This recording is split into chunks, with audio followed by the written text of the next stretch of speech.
Bom, pessoal, bom dia a todos. Vamos dar início aqui ao nosso webinar. É, é com muita satisfação que eu recebo a todos para o webinar que tratará da transação tributária. Ficamos muito felizes em ver que a gente teve um número muito bom de inscritos, né? O tema está bastante em alta aqui no Brasil. É, já temos aí muitas pessoas aí na sala, está crescendo o número. Para quem não me conhece, meu nome é Felipe Richter, eu sou sócio do Veirano, eu atuo principalmente com contencioso tributário e estarei aqui nesse evento que contará com a presença especial de dois convidados, além de dois colegas do escritório que eu apresentarei em instantes. Mas já entrando no tema, e para não perder tempo, porque o assunto realmente demanda muita conversa, não é novidade para ninguém que o contencioso tributário no Brasil, administrativo e judicial, é um problema, né?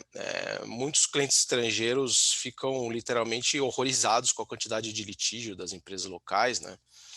Essa semana mesmo eu conversava com um cliente e ele concordou comigo quando eu disse que tem empresa que tem o direito, mas não quer ajuizar a ação, pois tem pavor da ideia de um litígio contra o governo, né? Então há esse choque cultural, porque não é em qualquer lugar do mundo que os litígios envolvendo tributos são tão democratizados como infelizmente são no Brasil. Mas a gente está tentando resolver isso aos poucos, né? O Brasil, o CPC de 2015, né, é tido como uma ferramenta para tentar contornar, né? O código ele incentiva o consenso, a cooperação na resolução de litígios. Além disso, um dos objetivos buscados com a reforma tributária é justamente a simplificação para a redução de litígios, né? Então, o histórico no Brasil sempre foi, e muito ainda da cultura do combate, da postergação de todos os lados. Então, nós temos aí muitos fiscais ainda vendo o contribuinte como inimigo e muitos contribuintes vendo o Estado como saqueador, né? E não é bem assim. O fato é que faz décadas que a transação existe no CTN e ela estava meio esquecida, né?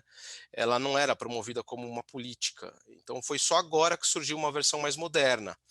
Ferramentas como a transação, que é muito comum em outros países, elas efetivamente passaram a frequentar uma agenda tributária no Brasil, e quem sabe no futuro a gente possa inclusive usar coisas como arbitragem, né, que permitiria decisões mais rápidas e técnicas, mas a arbitragem já é objeto para um outro assunto.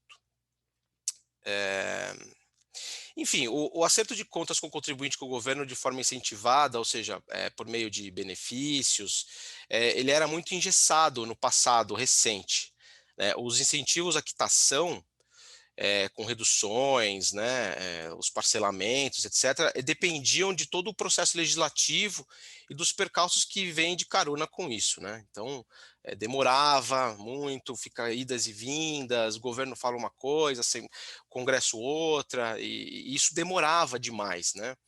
Então, essas novas figuras que surgiram, elas desengessaram o procedimento, então elas acabaram privilegiando principalmente aqueles que sabem onde o calo aperta, ou seja, as procuradorias, né? Essas novas regras trouxeram autonomia, né, aos agentes públicos, agora permitem que a PGFN, né, e a PGE, que estão ali no front, sabem o que é mais urgente, eles se organizem e proponham legitimamente a formação e a colocação dos editais na rua, né? Com os temas que eles sabem que são necessários aí para uma solução, né?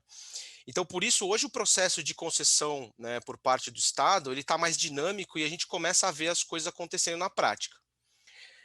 O resultado é que a gente começa a ver já, ter um histórico desses acordos, e isso mostrará padrões de aceitação nesses acordos, né, facilitando para futuras tentativas de transação.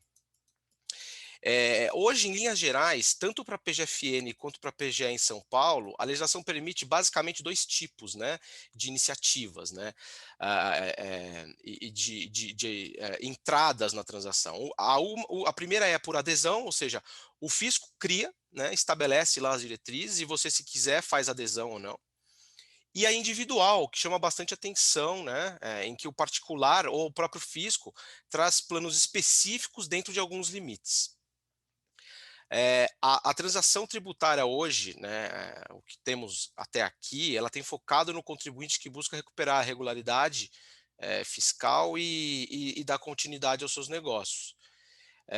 Um exemplo que me chamou a atenção foi o fato de que dos débitos atingidos pela transação da PGA em São Paulo, mais da metade dizem respeito àqueles que são classificados como de pior rating, que não necessariamente é de quem estaria disposto e com fôlego para entrar numa transação. A gente tem que lembrar que a transação existe para quitar tributo, né? E é uma das causas de extinção do crédito tributário, né?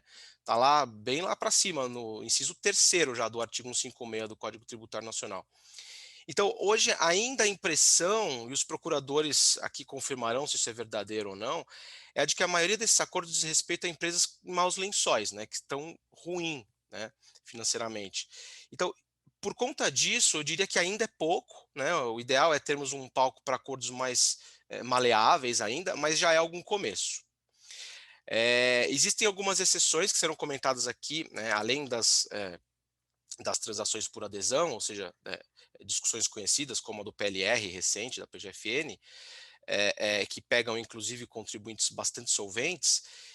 A gente vai ver aqui hoje que tem algumas possibilidades individuais bem interessantes, né? Como inclusive a compra de ativo de empresas devedoras, né, perante o fisco, a elaboração de algum arranjo que afaste sucessão tributária, por exemplo. Isso facilita investimento, enfim. Enfim, a nossa ideia aqui foi trazer a experiência dos procuradores para que eles, que são as estrelas desse nosso evento, nos tragam informações relacionadas ao que já foi feito nesse segmento, além de trazer um pouco do que está por vir, para que isso sirva de algum norte para todos nós. Começaremos com a doutora Daniele Eugênie Migoto Ferrari Frattini, que fará a explanação da parte da PGE e depois responderá algumas perguntas que organizamos. A doutora Daniele, ela é graduada em Direito pela Universidade de Taubaté em 2001, especialista em Direito Administrativo pela PUC São Paulo 2013, procuradora do Estado desde 2006, foi chefe de diversas seccionais, hoje é chefe da Procuradoria Regional da Grande São Paulo desde janeiro do ano passado, é mestranda em Direito Tributário pela GV. Tem artigos, trabalhos, palestras, etc. Depois, o doutor Cristiano Neuenschwander Lins de Moraes vai fazer a parte da PGFN, explicando um pouco das transações, contando a experiência dele, e depois respondendo algumas perguntas que nós organizamos. O doutor Cristiano é graduado em Direito pela Faculdade de Direito do Recife, Universidade Federal de Pernambuco, em 2001. Pós-graduado em Administração Tributária no âmbito do Programa de Desenvolvimento de Dirigentes Fazendários, em 2011. Pós-graduação em Administração Pública, promovido pela Fundação Getúlio Vargas, em 2014. Ele foi advogado em 2002 e 2003, da CHESF, procurador federal desde 2003. Procurador da Fazenda Nacional, lotado em exercício na Procuradoria Regional da Fazenda Nacional da 5ª Região, com ingresso em 2003 até hoje, né? E hoje ele é procurador adjunto da gestão de dívida ativa e do FGTS da PGFN de julho de 2017 até hoje. Depois disso, abriremos espaço para que vocês apresentem as perguntas que faremos a eles. Vocês podem enviar pelo chat, mas é mais recomendável que seja encaminhado pelo Q&A, porque a coisa fica mais organizada, tá? Pelo lado do Veirano, temos também o meu sócio Leonardo Batilana e a nossa associada Fernanda Balheiro. Os dois atuam, como eu, principalmente com contencioso tributário. Bom, falei demais, vou abrir agora espaço para, como eu mencionei, as estrelas do evento. Passo a palavra para a doutora Daniele. Doutora Daniele, por favor, pode começar. Obrigado. Bom dia. Gostaria de agradecer primeiro esse convite, dizer que eu me sinto honrada em participar desse evento e compartilhar um pouco da minha experiência com a transação no estado de São Paulo. Cumprimento todos os participantes do evento e os sócios do Veirano, Dr. Felipe Richter, Dr. Leonardo Batilana, a Fernanda Balheiro, que me fez o convite, E dizer que é um prazer também dividir essa conversa com o doutor Cristiano de Moraes, difícil falar esse nome, procurador da PGFN. A PGFN foi muito generosa com a Procuradoria do Estado, ela nos ajudou muito nesse começo da transação, deu várias dicas, inclusive. Então, vamos lá. A transação no Estado de São Paulo, ela foi capitaneada pelo subprocurador-geral do Contencioso Tributário Fiscal, que é o doutor João Petropaulo, e pela chefe da dívida ativa, que é a Elaine Vieira da Mota. Eles foram essenciais porque eles enxergaram essa possibilidade de diminuir os litígios, né? De mudar essa direção do Estado em instaurar litígios e trouxe esse meio alternativo de solução de controvérsia.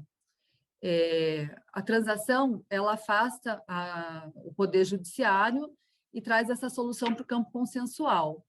E, nesse campo, as duas partes abrem mão de alguma coisa. A Fazenda, de receber o crédito tributário na integralidade, e é bom para o contribuinte, porque ele tem suspensa a exigibilidade do crédito tributário quando ele adere à transação, e ele obtém a certidão de regularidade fiscal, que é tão importante hoje para os negócios, né? Nenhuma empresa hoje consegue negociar muito bem sem uma certidão de regularidade. A transação, ela é um pouco diferente desses programas de parcelamento, porque ela trouxe conceitos diferenciados, como o rating e a capacidade de pagamento. Embora em ambas exista parcelamento, a capacidade de pagamento, ela dá descontos maiores para quem possui mais dificuldade financeira. Então, os ratings são elaborados em razão disso. A transação, ela dá as seguintes transigências. Ela pode dar descontos de juros e multas, nunca do principal. Ela dá diferimento e moratória, concede parcelamento em 60 meses ou 84 meses, o que é um pouco diferente do âmbito da PGFN, e ela permite a substituição ou alienação dos bens dados em garantia. Como o doutor Felipe já adiantou, há dois tipos de transação no Estado de São Paulo, que é a transação individual e a transação por edital. E hoje nós temos 5 transações por edital em aberto.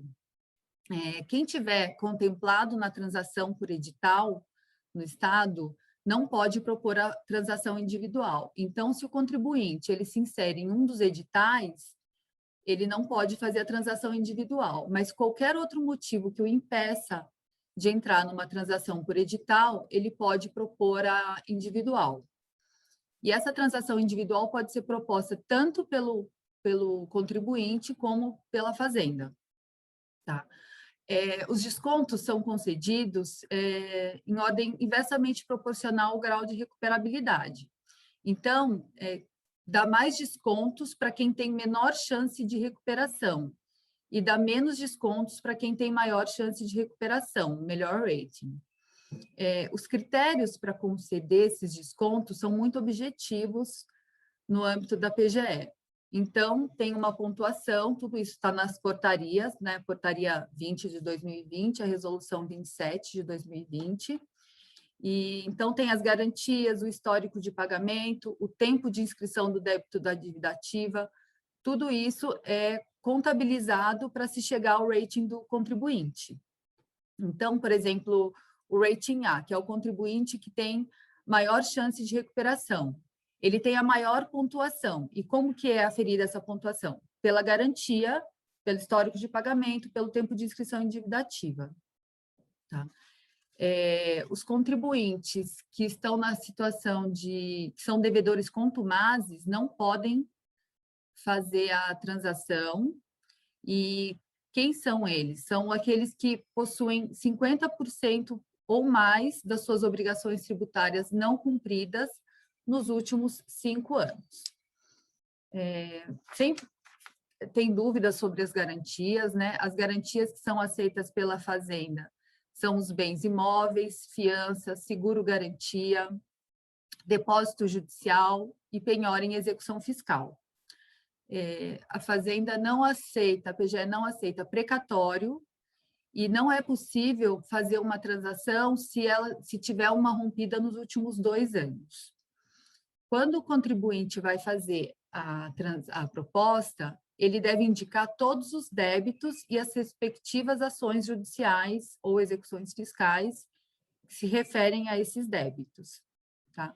E o pedido deve ser feito no domicílio do estabelecimento principal do contribuinte. Esse é o quadro geral da transação. E tudo isso que eu falei serve tanto para a transação individual quanto para os editais. Os editais, nós temos 5 editais hoje, que um e o 2 são para as empresas em recuperação judicial, sendo um para as empresas comuns e o 2 para a empresa de pequeno porte e microempresa. Tem 2 editais que vieram em decorrência da crise da Covid, então elas foram elaboradas justamente em razão da dificuldade financeira dessas empresas. Então, ela atinge setores específicos, que são o comércio varejista e os bares e restaurantes, que sofreram as restrições aí desde o início da pandemia. Então, esses editais 3 e 4 são para os débitos de ICMS do ano de 2020, que foi justamente quando essas empresas tiveram essa dificuldade. E o edital número 5, que é dirigido às pessoas naturais, que é o edital de IPVA, que admite a transação com débitos de IPVA até o ano de 2020. Tá? Aí os descontos variam conforme o rating e conforme o edital. Os ratings podem ser de A a D. Rating A para as maiores, para quem tem maior chance de recuperação, rating B, média recuperação, rating C, baixa recuperação, e o rating D para as empresas com CNPJ baixado, para CNPJ inapto. Nos editais 1 e 2, que é para recuperação judicial, a empresa já entra com o rating D, então ela já entra com o maior desconto possível. Então, se ela adere a transação por edital no 1 e o 2, ela já nem precisa demonstrar, a não ser que esteja em recuperação judicial, que ela se insere naquelas condições de rating, né? Ela já tem o rating D. E aí as parcelas chegam até 84%, e os descontos são de até 40%, com limite de 30% do débito. Agora, se essa empresa é microempresa e empresa de pequeno porte, o limite de desconto vai para até 50% do débito. Então, essa é uma diferenciação importante. Tá? Esse edital, eu vejo ele muito importante agora, esse do 1 e 2, com relação à recuperação judicial, porque depois que o tema 987 foi desafetado, ele permite que a Fazenda possa, em sede de execução fiscal, praticar atos constritivos. Então, isso dificulta um pouco a vida do contribuinte, e eu acho que essa transação do edital 1 e 2 vem para ajudar bastante. Embora ela termine hoje, o prazo final seja hoje, depois desse prazo, o contribuinte que tiver em recuperação judicial, ele pode ainda fazer a transação de maneira individual. E aí tem que fazer a proposta nos termos do site. O site da dívida ativa /transação, ele tem lá todos os editais, todos os manuais, e tem um Fale Conosco sempre à disposição. As perguntas são dirigidas a um setor técnico e a gente responde com brevidade. E, bom, é isso. A gente está à disposição e se vocês tiverem alguma pergunta. Fernanda, acho que você já pode dar início, então, às perguntas. Tem uma pergunta já aqui da Fabiana Macedo. Acho que a gente já pode até já fazer junto, porque a resposta provavelmente é rápida. E aí já resolve essa. Depois a gente deixa o restante para o final. Ela pergunta, a doutora Daniele, se os rates para a transação no estado de São Paulo dependem, então, da situação da empresa e não da qualidade do crédito, do débito tributário. As duas coisas. Primeiro, depende da situação da empresa. Então, na verdade, é um conjunto que é levado em consideração, tá? É um critério muito objetivo. As garantias apresentadas pelo contribuinte, elas são levadas em consideração a quantidade do débito que está garantido. Então, se nos últimos anos, entre 100% e 80% do débito está garantido, ela tem uma nota 3. Se entre 79,9% e 10% do débito garantido, ela tem uma nota 2. E se 1% a 0%, ele tem uma nota 1. Tá? E isso é uma da parte das pontuações que serão necessárias para se chegar no rating. Tá? A qualidade da garantia é importante porque ela pode dispensar a apresentação de alguns documentos que a gente reputa essenciais hoje para fazer a transação. Então, o balanço, vários documentos que a pessoa precisaria apresentar podem ser dispensados se a pessoa apresentar uma garantia que a gente reputa mais qualificada. E, além disso, tem outros critérios, né, para servir para o rating, que é o histórico de pagamento. Se, por exemplo, nos últimos 5 anos, pagou 80% ou mais da dívida inscrita, ela tem uma nota maior. O tempo também do débito também é considerado para se chegar ao rating da empresa. Daniele, obrigada pela sua explicação. Acho que até falar nesse ponto do rating, que um dos critérios que está na lei é a própria perspectiva de êxito do Estado na demanda, né? Tem uma redução da pontuação, né? Um ajuste do rating. Se a empresa tem uma ação judicial e as chances do contribuinte for de provável êxito, a pontuação é reduzida em 2 pontos. Se for possível o êxito do contribuinte, há uma redução de 1 ponto, e se for remota, não há redução. A redução do rating diminui, né? Diminuindo o seu rating, aumenta o desconto. Então, depende dessa chance aí da ação judicial ter sucesso ou não. Isso é legal, que é diferente da PGFN, né? Que na PGFN a gente não vê essa questão dos ratings e nem pelo menos na lei não consta dessa perspectiva de êxito nas demandas, se isso influenciaria ou não no valor dos descontos. E ainda nessa questão dos... Oi, desculpa. Então, eu até gostaria de contar uma coisa, que uma empresa nos procurou depois da ação com trânsito em julgado, querendo fazer a transação. E não queria que a gente executasse a garantia. Nesse caso, a ação judicial já estava com trânsito em julgado e a gente já tinha garantia integral nos autos, depósito integral. Então, a gente não poderia mesmo abrir mão com o depósito ali. Aí não dá, né? Não dá. Mas, por outro lado, teve uma empresa que nos procurou, a gente sabia que a ação estava para ser julgada, tá? Faltava pouco, mas, assim, esse faltar pouco, ninguém sabe. O faltar pouco pode estar na mão do judiciário, na mão do juiz, a gente esperar e não acontecer. Então, mesmo sabendo que poderia ser julgado a qualquer momento, a gente conversou e a gente fez a transação com uma boa redução para o contribuinte. Então, tem esses 2 lados, né? Exatamente. Além do falta pouco, às vezes o direito parece ser muito bom para um lado ou para o outro e o juiz decide de uma forma totalmente inesperada, né? Pois então, é. seja decidido, vale a pena fazer uma transação. Aí, nesse tópico do rating também, outra dúvida que nós temos é sobre como verificar qual que é o rating do contribuinte. Porque na legislação eu vi que ela fala que esse rating vai ser disponibilizado só para o contribuinte ou seu representante, mas na resolução menciona que eu só vou conseguir saber o rating do contribuinte quando eu faço uma proposta de transação.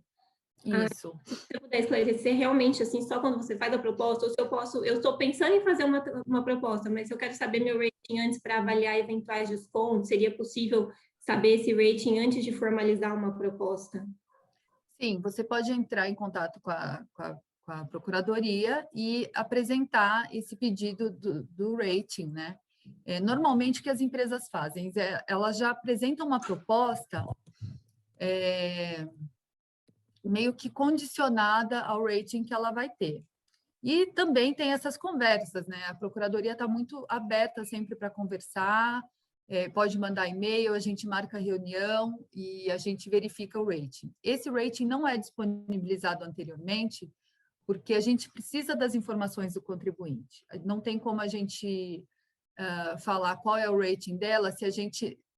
Para começar, a gente tem milhares de empresas, né? A gente teria que saber quais são as garantias que ela tem, qual é o tempo de inscrição dela em dívida ativa. Como muita coisa é levada em consideração, a gente calcula o rating de acordo com a proposta do contribuinte. Aí, geralmente, quais documentos são solicitados para o contribuinte, para essa avaliação do rating? Então, os documentos estão dispostos lá na portaria, mas deixa eu dar uma olhada aqui, é que é uma listinha bem generosa.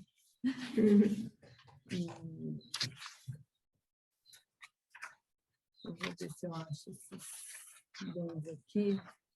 Mas a pessoa tem que demonstrar todos os débitos que estão inscritos em dívida ativa, os débitos, sejam eles federais ou estaduais. Ela não precisa transacionar todos esses débitos, mas ela tem que demonstrar os débitos que ela tem, porque isso vai influenciar, né? Porque a gente vai ajustar, por exemplo, a quantidade de débito inscrito e o tempo do débito inscrito conforme os débitos que ela tiver. Então, por isso, ela precisa demonstrar isso. Trazer as garantias que estão nos autos, se tiver ação judicial, outras garantias que ela possa apresentar, ela já pode trazer. O que mais que ela pode apresentar? Trazer também os imóveis, tá? Se ela tiver imóveis em garantia, a gente tem que fazer um laudo de avaliação, e esse laudo pode ser apresentado, tem validade de 1 ano. Então, um laudo que com até 1 ano de validade pode ser apresentado. Entendi.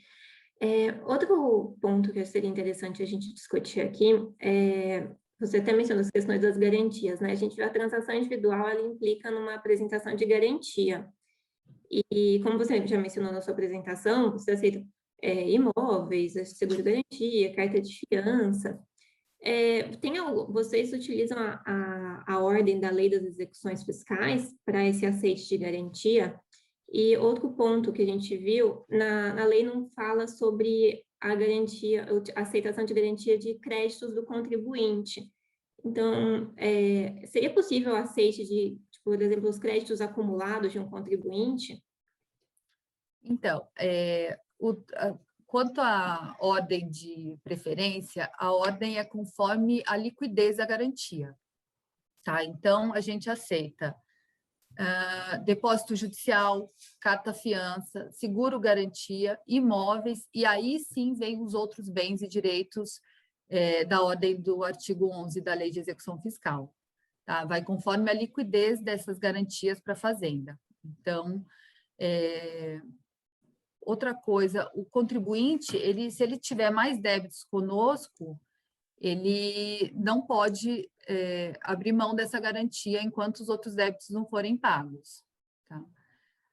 A qualidade da garantia, ela dispensa os documentos, como eu disse. E qual foi a outra questão que você falou?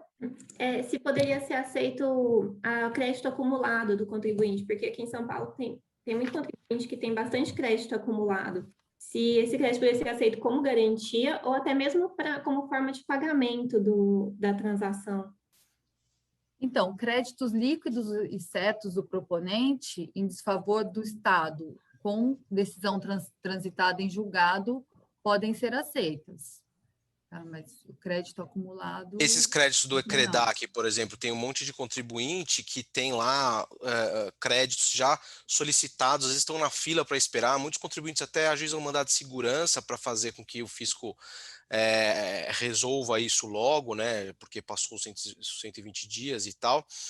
E muitos deles não têm nem vazão desses créditos. Não poderia ser utilizado de alguma forma, seja via garantia, seja via compensação, esses créditos do Ecredac? Então, esses créditos ainda não são aceitos pela Procuradoria, porque eles ainda estão na fase da Fazenda, né? E enquanto estiver na fase da Secretaria da Fazenda, não entra para a gente. Tá. Eles não são computados para a Procuradoria-Geral do Estado.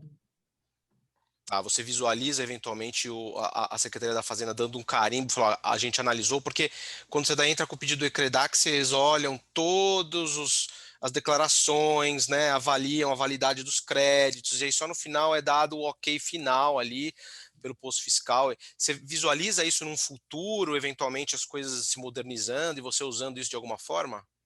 Então, eu acho que a transação em si é um caminho, né? A gente está num movimento aí, numa mudança de paradigma.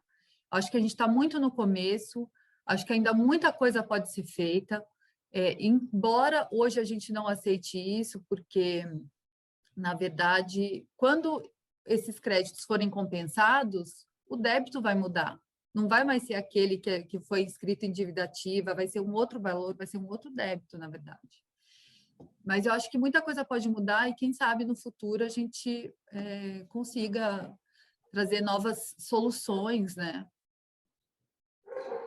Tomara que seja um caminho muito bom, tanto para o contribuinte quanto para a Fazenda, né?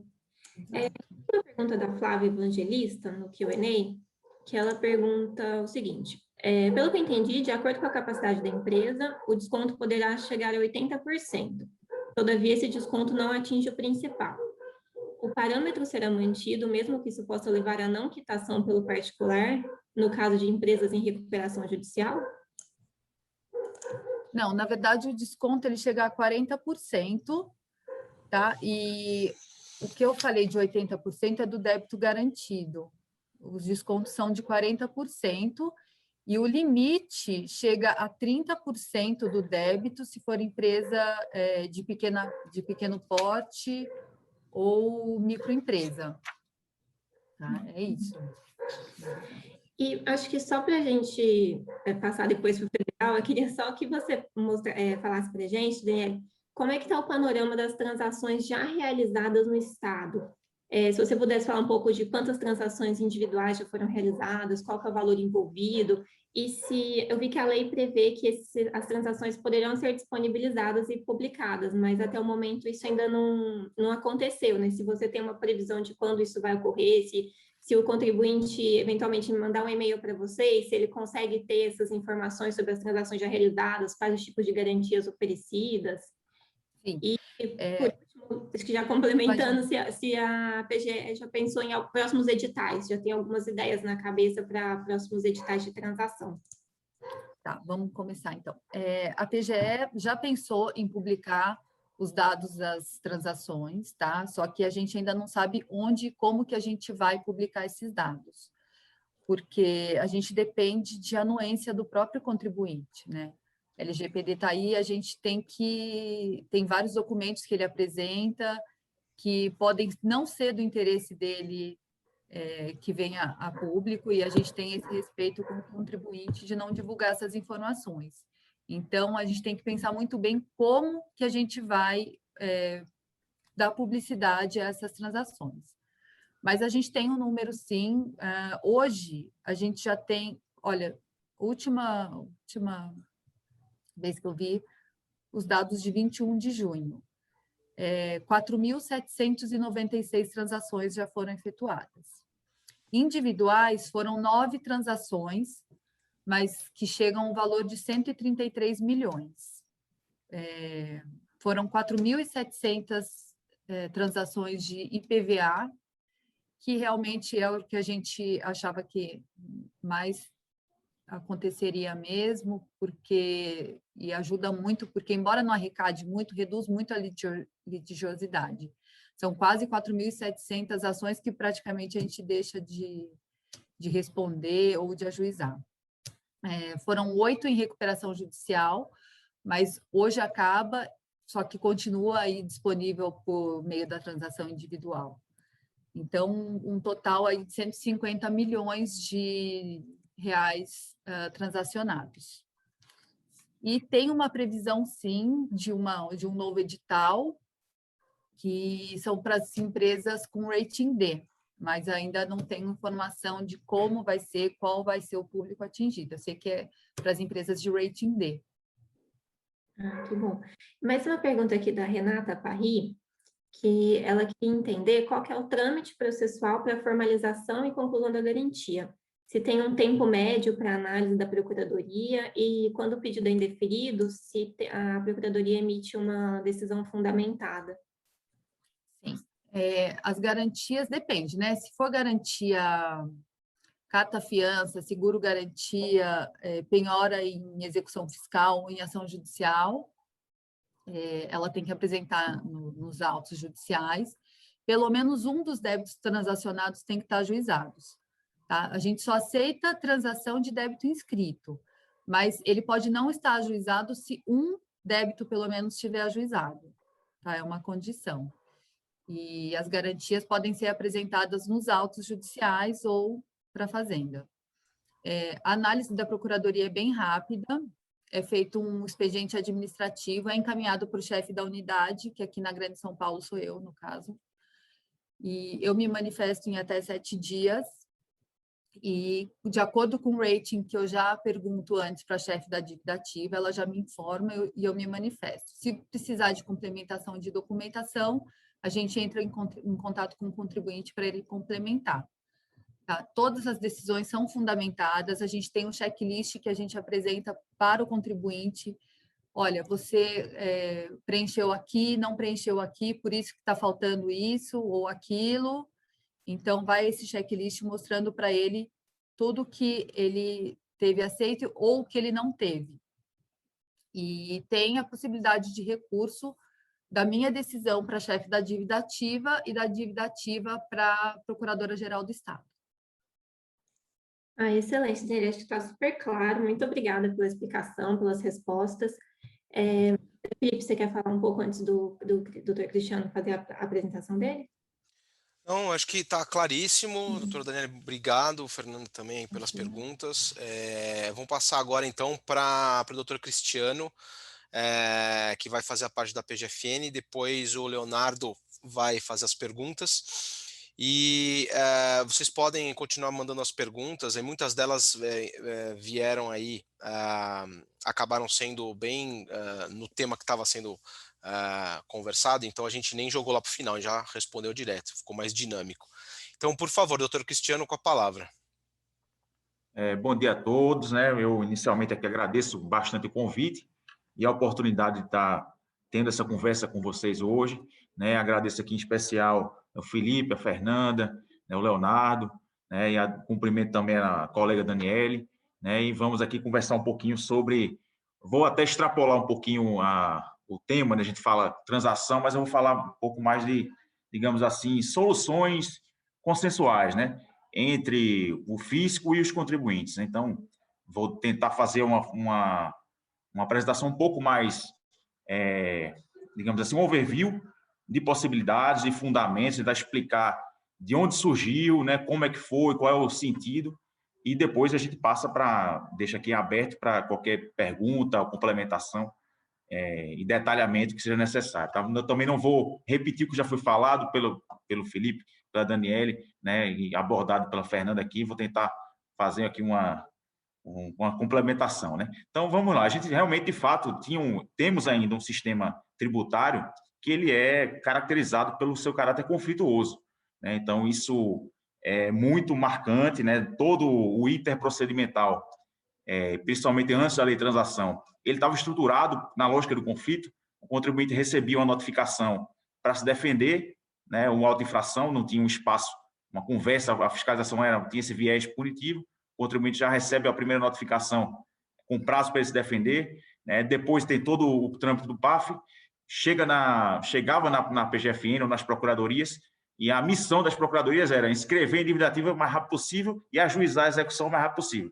E todo o diálogo era colocado, né, sob a batuta, digamos assim, no Poder Judiciário. Então, o contribuinte recebia logo uma carta de citação, 5 dias para trazer uma garantia, né?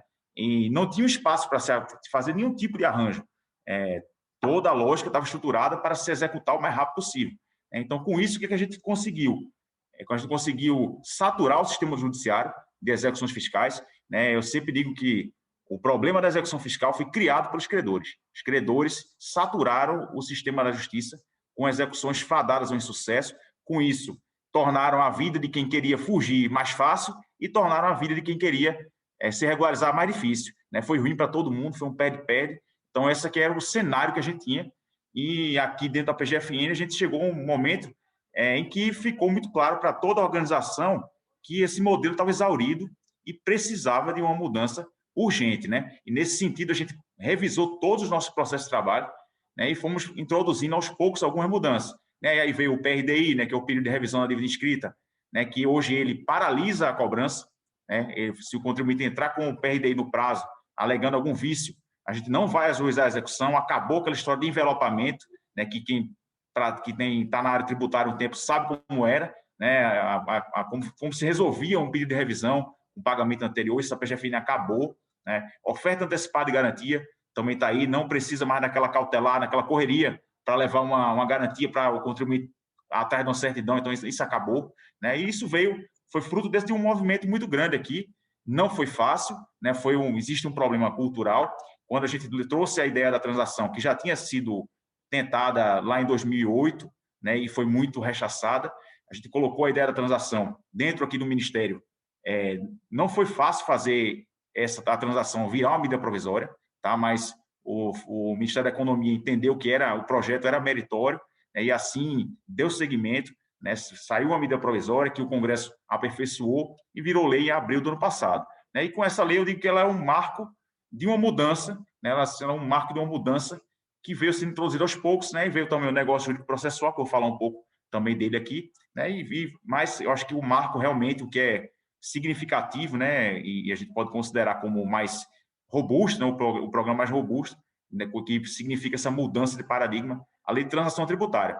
Transação tributária é um nome ruim, porque as pessoas, muitos não, o público em geral não entende o que é uma transação. O nome de transação ele é muito significados diversos, né? E, na verdade, nada mais é do que um acordo. É um acordo que pode envolver concessões de ambas as partes. As partes vão fazer um acordo, né? Transação, nome técnico, às vezes as pessoas não entendem, e a gente tem feito muitos eventos, né, com públicos diferenciados, né? Assim, associações de classe, micro e pequenas empresas, né, produtores rurais, né? E às vezes realmente o nome transação é um nome que comunica muito mal o que é o instituto, né? Mas eu sempre falo assim, é um acordo. É um acordo. Aqui, então, hoje, a gente tem a possibilidade de fazer um acordo, né? O que a gente já tinha esse acordo na área penal, né? Já podia ter um acordo na penal, e o tributo ficou lá, né? A intocabilidade, né? Aquela coisa que eu brinco aqui, era o crédito tributário de estimação. Não mexa no meu crédito, deixa ele ali. Eu não cobro ele, não consigo fazer nada, mas não mexa no meu crédito. Então, tinha essa coisa cultural aqui que a gente conseguiu romper, né? E essa aí, a lei veio com duas, digamos assim, lei de transação veio com 2 grandes eixos, né? O primeiro eixo de transação, que a gente chama transação na cobrança, é uma transação destinada a resolver situações de crise econômica, dificuldades econômicas. Qual é o que está por trás da transação na cobrança da dívida ativa? É um contribuinte que não tem condições de pagar a sua dívida, por um motivo circunstancial, pode ser uma recuperação judicial, pode ser algum problema que ele enfrentou no dia a dia do negócio dele, né? Mas ela está focalizada, o foco dela é trazer uma alternativa para esse contribuinte que está impossibilitado, que não tem condições de pagar aquela dívida na situação normal. Ela é digamos assim, um remédio, não o foco dela é esse, toda a estrutura desse modelo. Ele está pensado para tratar essa situação de um contribuinte que acumulou uma dívida por qualquer motivo e hoje não tem condições de pagar. Então, essa é a transação na cobrança da dívida ativa, esse é o fundamento dela. É um contribuinte que está em crise econômica, que não consegue pagar, está em dificuldade e ele precisa de uma solução, né? Senão, o que ele vai fazer é arrumar um jeito de ir para o outro lado, né? Porque ele não vai... O nível de sacrifício exigido para ele pagar esse tributo, ele ultrapassa as possibilidades de uma situação normal, né, e todo contribuinte tem outros compromissos além do tributo, né, tem trabalhadores, né, tem os seus fornecedores, né, a gente entende que realmente precisa dar uma solução e, nesse sentido, veio a transação na cobrança da dívida ativa, né? E essa transação na cobrança da dívida ativa, que é o primeiro eixo, ela ocorre de duas formas que foram comentadas aqui, a forma individual e a forma por adesão. Aí me perguntam sempre, o que é melhor, a por adesão ou a individual? Não existe, não tem uma melhor que a outra, elas são diferentes. A individual, ao lado positivo da individual, é que o contribuinte pode customizar a proposta da forma que melhor se ajuste à sua condição financeira, à sua condição de pagar a dívida. Lógico que a lei traz os marcos, traz os limites, mas na individual o contribuinte tem essa ampla liberdade de formatar a melhor forma de fazer esse ajuste, né? Seja fixando parcelas com escada, rampa, nível de desembolso muito baixo nos primeiros anos, né? Parcelas balão, escalonada, então, assim, intercalada, né? Como se chama também. Enfim, é uma transação individual, ela digamos assim, um papel em branco, o contribuinte pode preencher essa proposta e fazer a tratativa com a PGFN. Esse é o lado bom da individual. Já por adesão, ela é uma proposta em que a PGFN modela e tenta fazer de uma forma que ela se adeque à maior parte dos contribuintes, né? A gente tenta fazer sempre de uma forma que resolva a situação de muitos, né? A vantagem da transação por adesão é que ela é muito simples, ela é muito rápida de ser formalizada, né? O contribuinte consegue fazer ela online, a capacidade de pagamento é calculada na hora, né? De acordo com as informações que a gente pede são poucas, né? É um procedimento simples, rápido, o contribuinte já recebe a sua guia para pagar, o DARF, recebe o DARF, pagou o DARF, está formalizado, resolveu a situação dele, né? E aí, a individual, por outro lado, apesar de ter essa vantagem, digamos assim, dele fazer uma proposta bem customizada, ela também exige um procedimento mais complexo para ser formalizada, porque ela vai partir da análise de documentos, né? Ela vai envolver reuniões com a Procuradoria, né? Para que se chegue a um negócio que fique bom para os dois lados, né? A garantia não é necessária, não é uma condição necessária, tá? Mas, por vezes, ela pode entrar, principalmente dependendo da situação e da proposta que for colocada, tá? Então, não é um requisito sine qua non, condição sine qua non. Ela pode aparecer, normalmente aparece, né? Mas não é necessário, né? Isso tudo vai depender do caso concreto. E as duas situações, por adesão individual, ela entra o que a gente chama de capacidade de pagamento, né? Que é como a gente chama o rate na transação, a gente chama ele de capacidade de pagamento.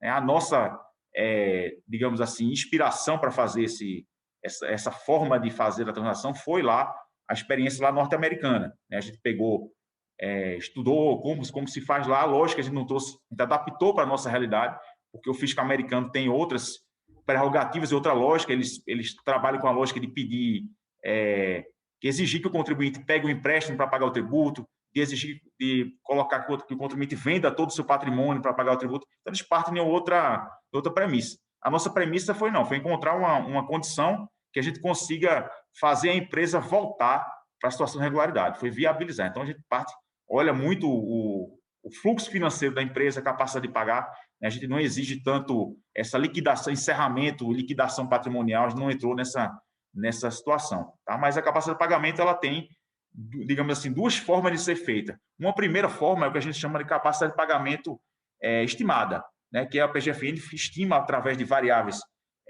econômicas e que são decorrentes da atividade da pessoa física ou da jurídica, e a gente chega num valor estimativo, né?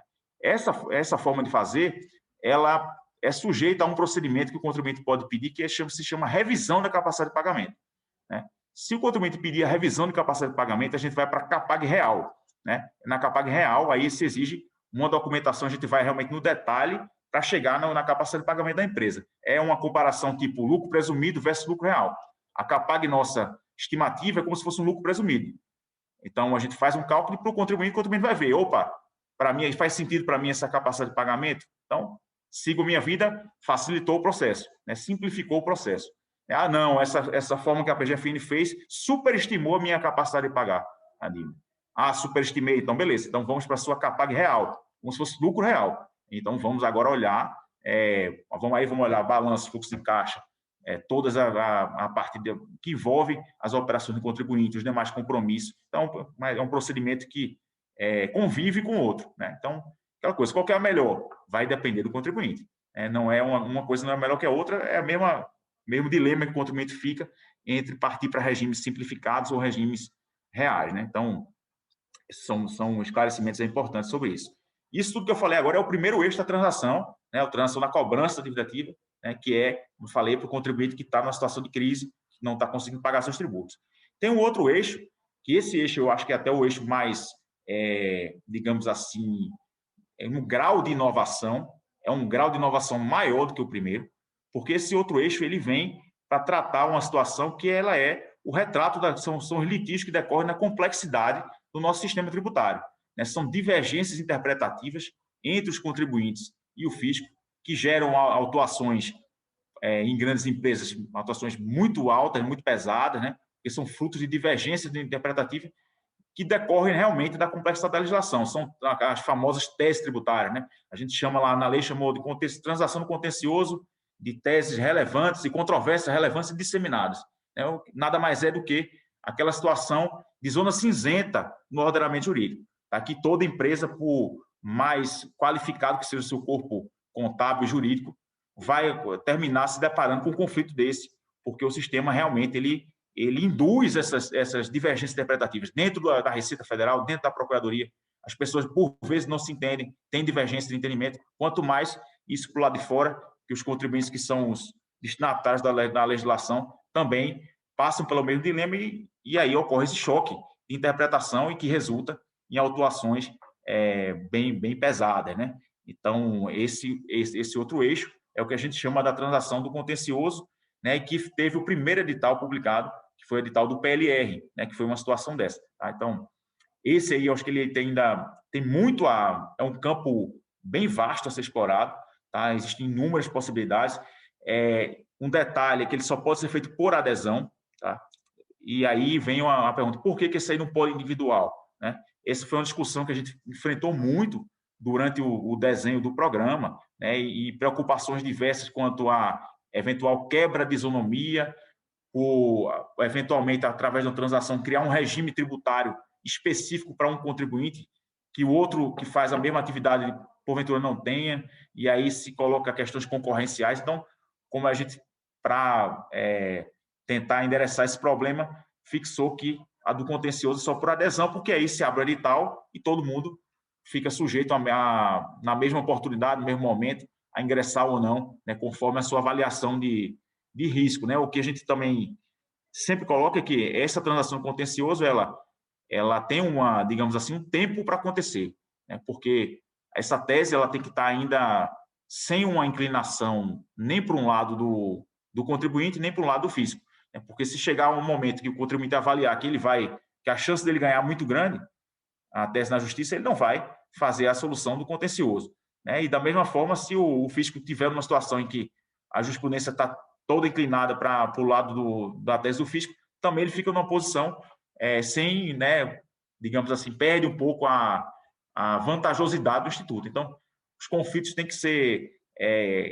essa solução alternativa ela tem um timing para acontecer, né? Então, ela é ideal quando ainda não há uma inclinação jurisprudencial, tá? Embora a lei só traga uma trava para quando a justiça bateu o martelo na tese, essa tese não pode ser transacionada, né? Então, até a definição, ela pode ser o deadline que está na legislação, tá? Mas o que a gente percebe é isso, aqui o interessante é quando a coisa ainda não está muito sedimentada, né? Então, com isso a gente tem um campo para explorar e fazer essa transação do contencioso. Um outro ponto que é importante destacar é que, apesar dela só poder ser feita por adesão, na regulamentação dessa transação, a gente colocou os legitimados a proporem as teses para fins de transação do contencioso, tá? Então, as associações de classe, né, OAB, confederações, são atores que podem propor temas, tá? Podem propor temas para a transação. Existe um receio, e na lei a gente tentou deixar isso claro lá na lei, que eventual proposta de transação do contencioso não pode ser usada contra a parte que propôs, né? Tá, a gente colocou isso para tentar deixar não pode ser utilizado como juízo, como que aquela parte vai admitir que vai perder a tese, né? porque isso poderia paralisar e impedir que o acordo fosse até proposto, né? Então, a gente tentou deixar isso na lei, e estamos tentando estimular sempre esse diálogo com os contribuintes, através de suas entidades, para que esses temas apareçam, venham, sejam colocados, né, que a administração aqui seja, digamos assim, instada, né, a oferecer mais temas. Né? A gente ofereceu esse primeiro, outros temas estão em análise, tá? Mas acho que é importante ter digamos assim, esse acionamento, né? Esse acionamento, né? E isso não vai de forma alguma ser utilizado contra os contribuintes, né? E, assim, a gente fez questão de deixar isso na lei e toda oportunidade que temos também frisamos, que a transação, a lógica é um acordo, ele não significa que ou o contribuinte ou o fisco está admitindo que vai perder aquela tese, tá? Então, essa é a linha desse segundo eixo, né, da transação do contencioso. Na lei tem também um terceiro eixo, mas eu não vou falar um pouco nele, porque é o eixo destinado digamos assim, aos litígios, aos pequenos litígios, como se fossem as pequenas causas tributárias, né? Que é o contencioso de baixo valor, que vão para a dívida até 60 salários mínimos, que também é possível fazer lá uma composição, né? Mas eu acho que, para fins daqui da nossa conversa de hoje, acho que ele não é o mais relevante, né? Então, o mais relevante são esses dois primeiros que eu falei. Tem um detalhe, né, da parte do desconto no principal, né? No primeiro eixo que eu falei, a gente não admite o desconto no principal, né? E a razão disso é também a questão da isonomia com quem pagou em dia, né? Então, o que a gente deixa assim, eu nunca vou poder, eu posso até oferecer um acordo que tire todos os encargos, que tire tudo de multa, de juros, todos os acessórios caiam, né? Mas eu não posso dar uma condição melhor do que para aquele que pagou o tributo na data do vencimento. Então, a melhor proposta nossa vai ser, no máximo, igualar a quem pagou no vencimento. Então, por isso que tem essa vedação de dar o desconto no principal na transação da cobrança da dívida, que é aquela primeira para o cara que está em crise. Para a transação do contencioso, como que se discute realmente a própria existência do fato gerador, não existe essa vedação de desconto no principal. O desconto pode e deve entrar no principal, né? Porque senão realmente iria limitar bastante o alcance, né, do Instituto. Na medida provisória, a gente até tinha tirado o limite percentual de desconto sobre o valor da dívida para esse eixo, mas o Congresso trouxe limitou, né? Então, quando saiu aqui, na medida provisória, na transação do contencioso, o único limite que tinha era de prazo, não tinha limite de desconto, porque realmente a gente sabe que algumas discussões era importante ter maior margem, né, para poder fazer essas propostas. Mas na redação final do projeto de lei de conversão, apareceu a limitação de desconto percentual também para do contencioso, que é uma limitação que só existia para dar cobrança. Então, essas são as duas principais linhas da lei de transação. Mas a gente também tem o negócio jurídico processual, né, que é um instituto, que também é um acordo, é uma negociação, são, digamos assim, no gênero negociação, a gente tem transações e negócios jurídicos processuais, né, que são os nomes, as espécies, um nome mais técnico. Esse negócio jurídico processual, ele veio com o CPC, a PGFN regulamentou ele através de uma portaria no final de 2018, né, a nosso ver não era nem necessária essa regulamentação, mas a gente trouxe a regulamentação para comunicar o Instituto, né, comunicar público externo, para o destinatário, para o contribuinte, que é possível fazer esse tipo de arranjo, que pode envolver qualquer situação relacionada à cobrança da dívida. Posteriormente, a legislação previu expressamente o uso do negócio jurídico processual pela PGFN, tá? Porque havia quem questionasse, né, essa possibilidade, né? A gente entendia que desde o CPC era possível, né? Veio a nossa portaria e, na sequência, na Lei 10.522, está lá expresso hoje que a PGFN pode utilizar o negócio jurídico na cobrança administrativa ou judicial da dívida, né? E esse negócio jurídico ele pode versar sobre qualquer assunto relacionado à cobrança. Ele não versa sobre o direito material, porque o direito material é a matéria da transação, tá? Mas ele pode versar sobre qualquer outra situação que envolva a cobrança da dívida, seja ela garantia, plano de amortização, que é uma forma que a gente encontrou de tentar fazer como se fosse uma espécie de penhora de faturamento, né, em que se chega a um acordo direto entre o contribuinte e a Procuradoria e se consegue até fazer acordos com prazos maiores do que até os previstos pela lei de transação, tá? Mas é uma lógica um pouco diferente, né? A lógica dela é inspirada em pegar um percentual do faturamento, deixar ali como uma amortização mensal, né, associada a alguma outra garantia. Então, isso é o que a gente chama de plano de amortização. Tá? Mas o negócio de processual ele é bem amplo, né, e, como disse, ele pode envolver qualquer situação relacionada à cobrança, inclusive, digamos assim, um ponto que vem bastante e que acontece bastante. A gente sempre se deparou com situações em que o contribuinte tinha um devedor, tem um débito grande com a procuradoria, tinha algum ativo, né? Esse ativo tinha interesse, tinha algum investidor que queria comprar esse ativo, e terminava com essa negociação um pouco travada, porque o investidor tinha a insegurança de colocar o dinheiro dele num ativo para depois de um tempo ser objeto de uma alegação de fraude à execução e ter aquele negócio desconsiderado, né?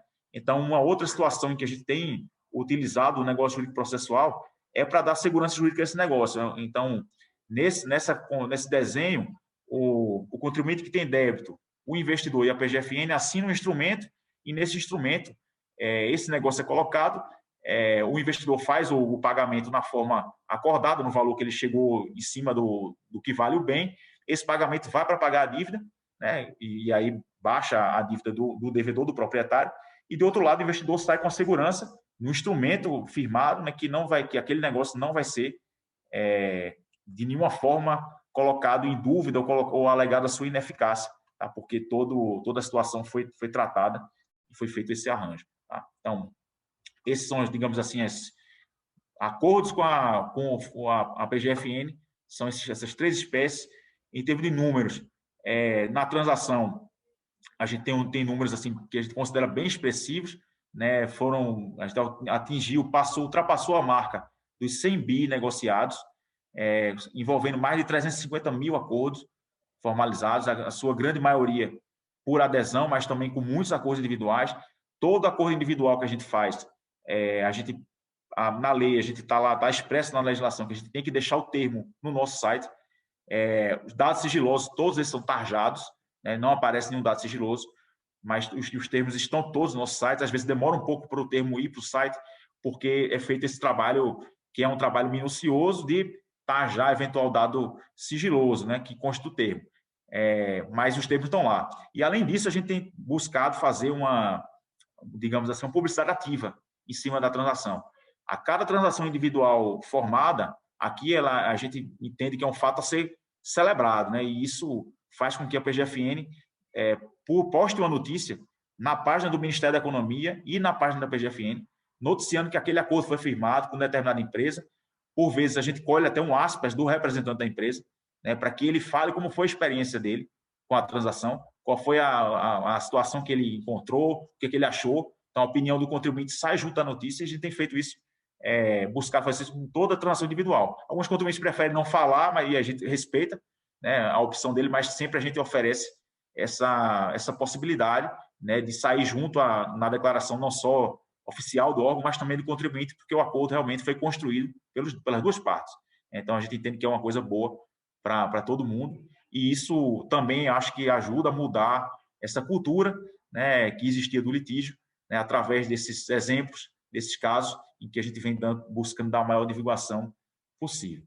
Tá? Então, em suma, era isso, né? Se alguma outra coisa não ficou claro, ou algum detalhamento, estamos aqui para conversar. Não, maravilha, Cristiano, muito obrigado. É muito legal ouvir isso, tá? Ouvir que a PGFN e os contribuintes estão começando a sentar numa mesa para conversar, né? Que assim, é uma coisa básica que não se fazia antes, né? Precisou chegar 2020, um pouquinho antes, para que isso fosse colocado em prática. É bom ver que vocês estão aí com esse pensamento. Eu vou passar a bola para o Leonardo fazer as perguntas, mas antes, já entrando nelas, eu queria que você falasse um pouquinho o que está no pipeline aí da transação do contencioso, ou seja, o que é que vocês estão já conversando, se é que você pode contar para a gente, a respeito de temas que vão virar aí transação para os contribuintes poderem fazer adesão. O Felipe, assim, a gente tem aqui enquanto o tema não está publicizado, né, é um acordo, assim, a gente, tanto PGFN como Receita, a gente não adianta o tema que está em estudo, né? O que eu posso dizer realmente é que existem temas em estudo, mas isso passa por digamos assim, várias áreas, né? Até para não atrapalhar o processo, a gente prefere só falar no tema quando a análise for concluída, né? Às vezes porque passa o procedimento para a transação do contencioso, esse tese ser oferecido, ele envolve PGFN e Receita, porque é sempre aberto conjuntamente nos dois órgãos, né? Essa modalidade. Envolve também uma autorização do ministro. Então, como são muitos atores envolvidos, a gente prefere sempre ter o acordo de todo mundo quanto ao tema, para depois poder fazer essa comunicação, né? Já a transação da cobrança, a gente não tem tanto problema, porque é um instituto que está na governança exclusiva da PGFN, então a gente fica mais à vontade para falar do que é que vai fazer, o que é que vai deixar de fazer, o que é que foi bom, o que é que foi ruim, né? Mas a outra, realmente, ele envolve outros órgãos e também a autorização do ministro, então a gente observa aqui a hierarquia, né? Tá certo. Bom, pessoal, vocês que estão assistindo, vocês viram que eu tentei tirar alguma coisa aqui, mas ele foi duro na queda ali, não liberou nada, não.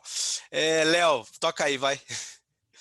Bom, primeiro queria parabenizar tanto a Daniele quanto o Cristiano pelas apresentações e agradecer vocês até por participar junto aqui com a gente no evento, tá? É super importante a gente discutir a transação tributária. Se a gente for pensar, o CTN já tem mais de 50 anos e só agora a gente está falando de transação, efetivamente, alguma coisa sendo regulamentada.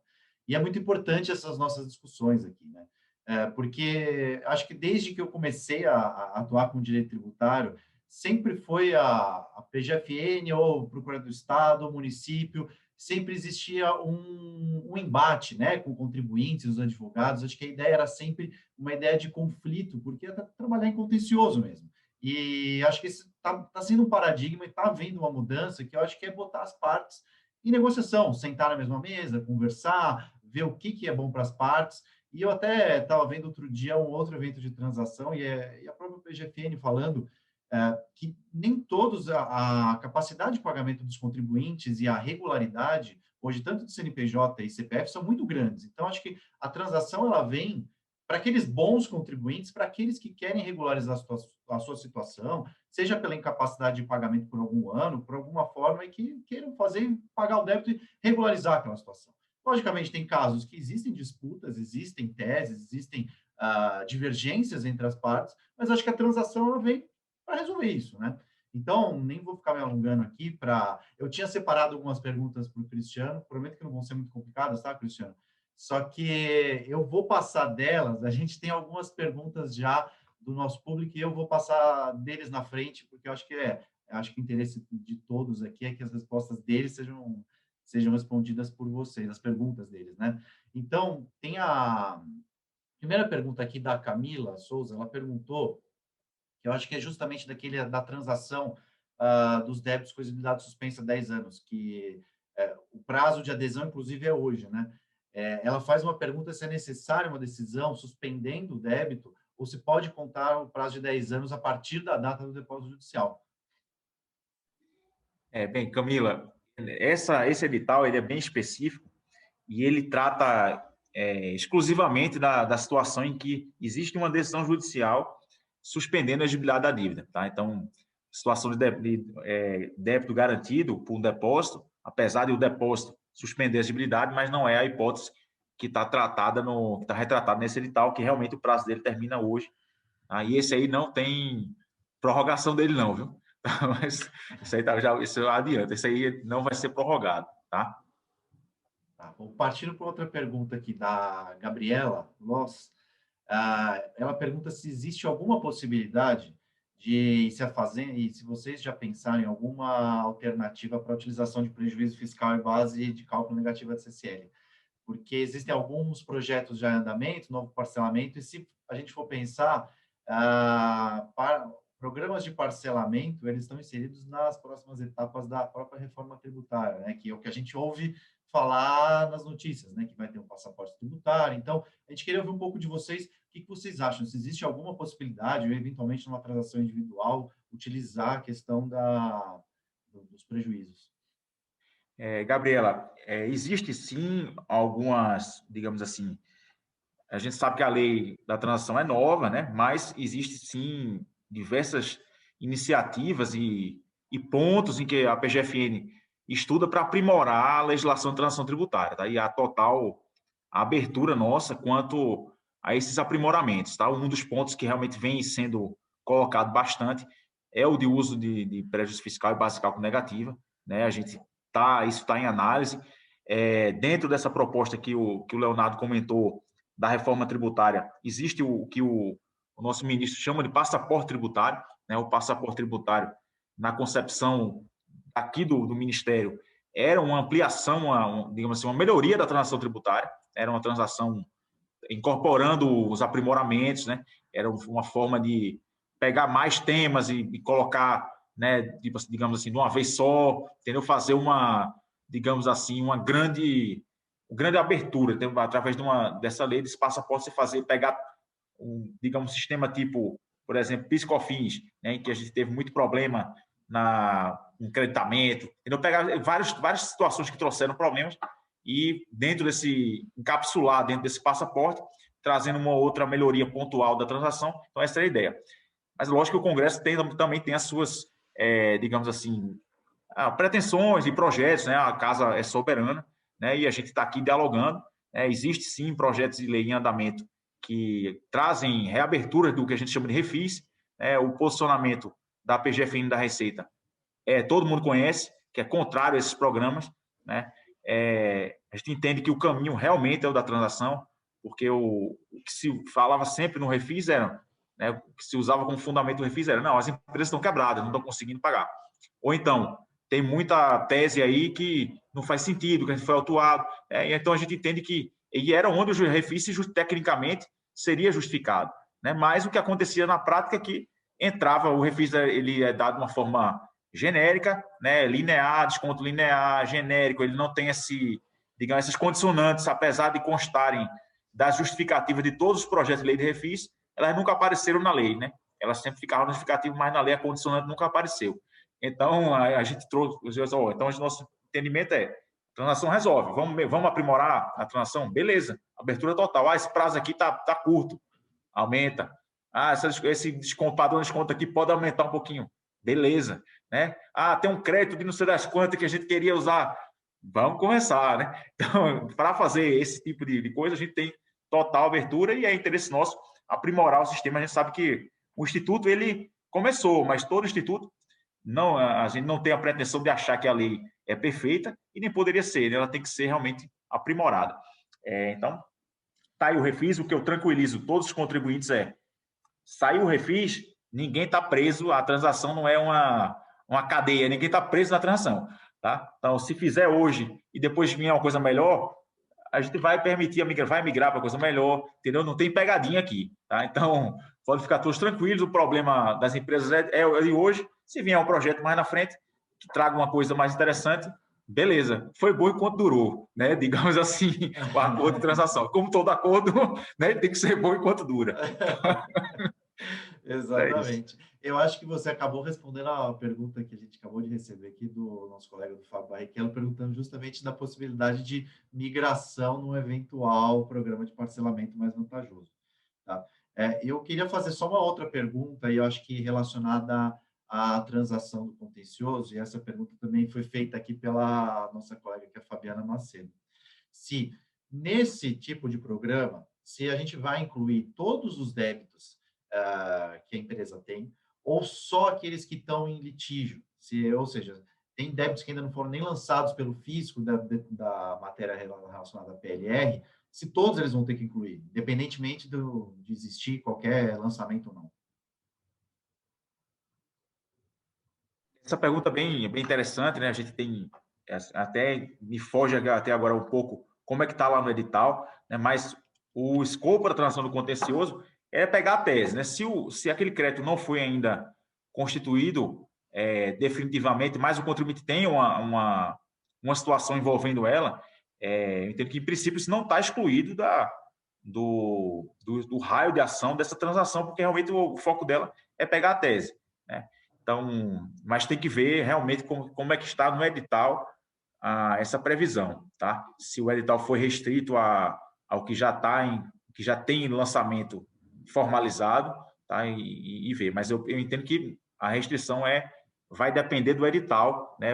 Esse edital publicada agora, eu não me recordo especificamente, porque também, até porque, né, me justificando aqui, a minha área é a área da cobrança, né? Então, os editais da cobrança, se tiver uma vírgula lá errada, pode puxar aqui minha orelha, né? Agora, o edital do contencioso é uma outra área, né? E aí, realmente, eu não lembro, lógico que eu participo de todas as discussões aqui, a parte operacional do edital do contencioso também é feito por minha área, porque a nossa área é responsável pelo atendimento ao contribuinte, o atendimento, o portal Regularize, então tudo isso é da nossa área, mas desse ponto em específico, esse daí eu vou ficar devendo, tá? Mas é importante olhar como está o edital. Então, bom, aí uma pergunta que eu tenho, e assim, eu acho que a transação, ela veio, assim, acho que para ficar, né, e eu acho que ela ainda precisa ser aprimorada em alguns pontos, né? Eu acho que, principalmente, existe principalmente com relação a garantias, né? Alguns tipos de transação você depende de apresentação de garantia. E a gente sabe que, às vezes, a procuradoria fica um pouco presa em todas aquelas garantias que são aquelas regularmente aceitas, aquelas mais tradicionais, seja uma carta de fiança, a gente sabe que teve flexibilização para o seguro-garantia, e a gente queria ver de vocês o que poderia ser feito, né, de flexibilização de garantias, porque hoje em dia algumas empresas, elas, ainda mais com pandemia, tem dificuldades financeiras, algumas não conseguem, eu vou manter o custo de uma garantia e a transação e parcelar o débito e fazer o pagamento dos dois juntos, e acho que um custo desse fica muito grande. Existem outras alternativas de algumas empresas que apresentam fiança civil, uma carta de fiança civil que não é a mesma coisa de uma instituição financeira, bancária. Então, eu queria ver de vocês que tipo de garantia vocês têm aceitado, você tem visto alguma coisa diferente de seguro, fiança ou qualquer outra modalidade que seja que você poderia passar aqui para a gente? Ô, Léo, as garantias, a gente, na própria lei de transação, a gente colocou lá na medida provisória, na lei de conversão também, que a garantia ela é ampla, né? São quaisquer espécies de garantia podem ser aceitas. É lógico que a negociação individual ela vai muitas vezes levar a um nível de exigência maior ou menor a depender, digamos assim, do risco que está sendo assumido ali naquele acordo, né? Então, tem acordo de transação que se trouxe seguro, né? Tem acordo de transação que se colocou imóvel, tem acordo de transação nossa em que se colocou contratos, recebível de contratos foram aceitos, fora precatórios, né? Precatórios próprios de terceiros, créditos de ações judiciais, todos esses são, digamos assim, tipos de espécies de garantias que a PGFN aceita, né? Sem problema, não há nenhuma rejeição a priori a nenhum tipo de garantia. Qualquer garantia pode ser aceita na transação, e aí, lógico, vai depender, assim, qual vai ser a garantia que vai ser exigida no caso concreto. Vai depender da negociação e do formato que for colocado para o negócio. E existe um outro programa, né? A gente vem falando aqui, né? E no começo, a gente fala um pouco que realmente a gente está aqui, a gente sabe que a transação foi uma medida, foi um marco, mas ela não esgota, ela não tem a pretensão de resolver todos os problemas que existem no dia a dia do contribuinte com o fisco. Ela resolve parte dos problemas, né? Mas outra parte não foi alcançada pela transação, né? E existem outros projetos em curso, né? Um deles, que vai atacar essa questão do custo de garantia, é o que a gente chama cadastro fiscal positivo da PGFN. Tá? É um projeto que a gente já fizemos a audiência pública, fizemos uma consulta pública, né? E agora a gente está tentando aprovar um marco legal que traga digamos assim, os contornos, as diretrizes desse programa, né? E um dos pontos que a gente vai atacar é o custo para os contribuintes que que sejam ranqueados nesse cadastro, né? Que vai olhar realmente qual é o nível de risco daquele contribuinte para a adimplência do crédito, né? Isso é que vai ser avaliado lá. O contribuinte que tem um compliance que presta suas informações, esse contribuinte vai passar a ser bem ranqueado, né, nesse cadastro, e esse contribuinte vai poder oferecer uma garantia, digamos assim, menos líquida. A gente vai passar a trazer instrumentos até não convencionais de garantias para esse público que tem essas discussões judiciais, né, que tem esse custo de aguardar o litígio ser encerrado, né, mas que, se esse contribuinte não representar para a gente um risco de depois dar um default, né, é um contribuinte que tem um histórico consolidado, está em boa situação financeira, da mesma forma que um banco, quando vai fazer uma análise de crédito, exige um colateral maior ou menor de acordo com esse risco, a gente também vai fazer essa análise, né? É como se a própria PGFN fosse, de certa forma, dar um seguro para o cara, né? A partir desse nível de pontuação e de ranqueamento que vai ser feito. Tudo isso ainda vai ser construído, né? A gente vai abrir sempre para contribuição pelos contribuintes, né? Para a construção desse cadastro, um programa voluntário de participação, tá? Então, vai entrar quem quiser, né? Com as condições. Então, são essas as linhas que a gente está seguindo aqui, mas a gente acredita que vai seguir, que vai conseguir ter uma forma de melhorar de diminuir esse custo. A gente sabe que o seguro, por exemplo, por mais que ele tenha sido muito importante, e é muito importante, quando a gente comparava ele, por exemplo, com a fiança bancária, né, o custo dele é muito menor que uma fiança bancária, mas ele ainda assim é um custo, né, e é um valor que a empresa desembolsa, né, para pagar o prêmio e não retorna, né, e esse valor também não vem para a procuradoria, não vem para o tesouro, vai para a seguradora, né? Então, por que não a gente oferecer uma coisa para quem a gente tem um histórico de um comportamento que não representa risco, né? Então, esse é o escopo desse projeto do cadastro fiscal positivo, tá? Que é o que a gente espera colocar na rua. Bem legal isso daí, as seguradoras não vão gostar nem um pouco, mas é importante porque esse custo é enorme. Enquanto isso, o que a gente tem feito é se utilizar do negócio jurídico processual, em uma situação como, por exemplo, daqueles clientes que têm uma ação ordinária, por exemplo, antes de uma execução fiscal, aí chega a execução fiscal, eles garantem, porque não tem uma tutela, eventualmente, e aí a PGFN às vezes já pede a execução da garantia, ou tem uma sentença de improcedência na anulatória, não distribuiu os embargos, ou teve que distribuir os embargos porque não foi suspensa a execução fiscal. Então, em alguns momentos, a gente tem usado do negócio jurídico processual para dizer, olha, a gente oferece aqui, tem essa garantia, tem empresa que paga até uma parte só, deposita uma parte só do débito. Então, assim, a dança da garantia é um negócio que tem incomodado bastante os nossos clientes, né? E esse projeto de vocês aí vai ajudar demais, porque realmente é uma dor de cabeça. O custo é alto e o risco de execução ele acontece a todo momento. Tem uma pergunta muito interessante da Flávia Evangelista. Fê, você quer puxar aí? Quero, vamos fazer essa da Flávia, depois eu queria só voltar um pouco na questão da transação no PLR, que acho que tem uma questão interessante também.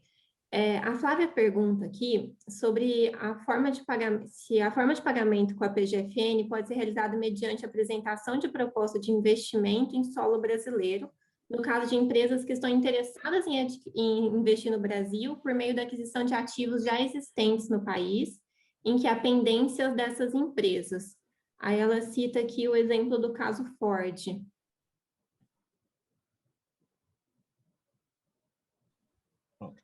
Assim, o que a gente consegue fazer se a gente conseguir tratar isso num desenho dessa espécie de negócio jurídico que eu mencionei, em que vem esse ativo vai aparecer no negócio e essa aquisição vai ser feita e o valor vai ser vertido para o tesouro, né? Esse arranjo é possível. Eu não conheço realmente o caso em específico aí da Ford, né? Não sei, mas essa situação ela pode ser tratada e ser analisada sob essa ótica dessa espécie de negócio jurídico que faz essa intermediação, né? Que o investidor coloca o dinheiro à disposição da PGFN ou para pagar qualquer outro tipo de débito que existe, né? Esse dinheiro vem para o tesouro e é feito esse arranjo para dar segurança para o investidor, tá? Então, isso, em tese, é possível.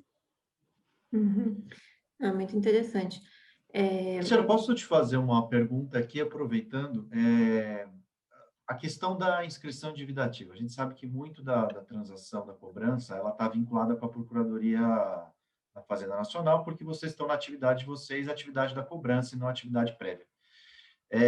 A transação do contencioso, ela está vinculada com a Receita Federal e Procuradoria pelo edital. Você pode, as duas entidades vão fazer parte dessa transação. Na transação da cobrança, a gente vê que, por exemplo, muitos débitos ainda estão na Receita Federal e os contribuintes vão ter que esperar ou pedir para encaminhar um débito para a Procuradoria, que já tem um acréscimo, né? Então, a gente queria saber se existe alguma conversa entre Procuradoria e Receita para ver se existe alguma forma nessa transação de ser diminuído esse risco, né, desse acréscimo, porque você tem que mandar para a inscrição, você aumenta o valor do débito, e aí a empresa que quer pagar, ela está pedindo para pagar mais por conta dessa inscrição. Desculpa, acho que até cortei a Fê, acho que ela vai voltar na PLR depois, tá? Depois eu faço outra pergunta. Tá bom. Pergunta interessante. Realmente a gente recebe muitos casos, né, com essa situação, né, porque o contribuinte já tem uma parte da dívida dele com a PGFN e a outra parte ainda está na Receita, enfim, na fase ou ainda não foi nem constituído definitivamente, ou ainda está lá naquele período de cobrança amigável, né, que é aquele período que pela legislação a Receita em até 90 dias, né, na verdade 30 mais 90, 30 para o pagamento e 90 é a fase da cobrança amigável, teria que encaminhar essa dívida para a PGFN, mas por diversas situações essa às vezes não vem, ou porque o contribuinte tinha um parcelamento lá na Receita, né, ou tem alguma coisa que terminou obstando, né, o envio. Né? O que a gente tem feito sempre com esses contribuintes é o seguinte, vamos olhar primeiro a capacidade de pagamento dele e ver ali o padrão de desconto que esse contribuinte vai ter nessa transação, né? Principalmente se ele já tiver uma dívida com a PGFN, isso fica bem mais fácil de ser analisado e essa capacidade de pagamento ser aferida, né? E aí, se esse contribuinte já quiser, ele já pode formalizar com a PGFN, e o que a gente assegura é as mesmas condições que a gente deu para essa transação, ou essa análise de capacidade de pagamento, a gente vai aplicar para o débito que chegar. Então, o débito pode sofrer um acréscimo, mas esse acréscimo termina sendo retirado, porque ele vai sofrer o desconto, né, e esse padrão de desconto que foi pactuado, o que foi informado ao contribuinte. Tá? Então, aí a gente sempre pede para que se analise com calma, né, digamos assim, esses encaminhamentos de dívida, e aí, no caso concreto, o que a gente consegue resolver é isso, assim, está aqui na PGFN, é como se fosse um congelamento. A sua situação hoje é essa, a capacidade de pagamento é essa. Se chegar mais débito, o que chegar, a gente assegura que vai colocar a mesma condição que foi oferecida aqui. Algumas portarias nossas, até a atual última portaria também, ela deixa isso bem claro. A gente chamou isso de repactuação da transação, né? E deixa isso, a partir do momento que fez a primeira análise, aquela situação ela é utilizada para essas dívidas posteriores que chegarem, tá? Dentro desse modelo. Tá? Sobre a transação no contencioso de PLR, você até mencionou, Cristiano, no começo da sua apresentação, que essa ideia da transação no contencioso é para teses jurídicas, né? Então, é justamente para acabar com aquela discussão no judicial. Tanto é que os editais e a lei mencionam que você tem que desistir dos fatos geradores futuros, inclusive. E é exatamente o objetivo da transação, né? Diminuir o contencioso. Só que nessa transação do PLR foram colocadas duas teses, né? A primeira de PLR diretores, que seria aquele para pagamento de diretores não empregados, que eu acho que está bem claro que é realmente uma tese jurídica, fica fácil de identificar o problema. Já no PLR empregados, a discussão fica um pouco mais abrangente, né? Porque depende muito de fatos. Às vezes o PLR foi assinado posterior à data ao período aquisitivo, em outros casos teve pagamento 3 vezes ao ano, outros casos as metas não são subjetivas. E aí, qual que é a nossa dúvida, até que eu vi que a Fabiana colocou no Q&A também, é que às vezes o contribuinte tem uma autuação que tem um PLR cujo único equívoco são a existência de regras subjetivas, e aí ele opta por aderir àquela transação.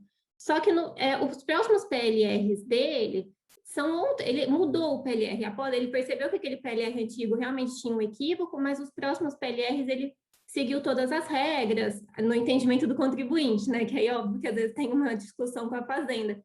Aí essa que é a dúvida, como o edital fala que você desiste também dos fatos geradores futuros, ele pode ser que ele vai ser obrigado a não discutir esses outros PLRs, caso venha a ser autuado, mesmo que o motivo da autuação seja diferente do primeiro? Não sei se ficou clara a minha pergunta. No primeiro, não, ficou claro. Tá ótimo.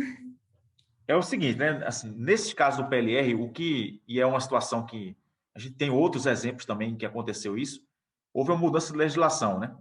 Então, essa tese, a tese abrangida no edital, ela diz respeito aos fatos geradores que ocorreram antes da mudança da legislação. Então, essa exigência de adequação ao entendimento, ela termina, nesse caso, sendo até um pouco prejudicada, porque os fatos geradores, após o período da tese, eles estão subsumidos aos novos requisitos. Então, nesse caso concreto, ele meio que não vai se confundir, né? O que o contribuinte tem que estar atento o novo marco legal, né? O meu PLR está aderente, né? Aí, se não tiver, para esse novo marco legal, para não aderência a esse novo marco legal, não tem transação para ele. A transação para ele é para o pré-alteração desse marco legal, tá? Para os fatos geradores que se encaixam na legislação antes de sua alteração, tá? Entendi. Realmente, o bom é que foi uma transação que tem um período determinado, né? Até fica seguro tanto para os contribuintes quanto para a PGFN. Acho que eu já vi algumas reportagens, é como se fosse um teste, né? A primeira transação no contencioso, acho que é interessante ter esse período determinado dos fatos geradores. A nossa avaliação, Fernanda, é exatamente essa, que essas situações em que tem mudança legislativa, né, em que a gente consegue isolar o conflito no tempo, né, realmente elas estão bem propícias para serem tratadas pela transação do contencioso. Tá? E o PLR é um exemplo disso.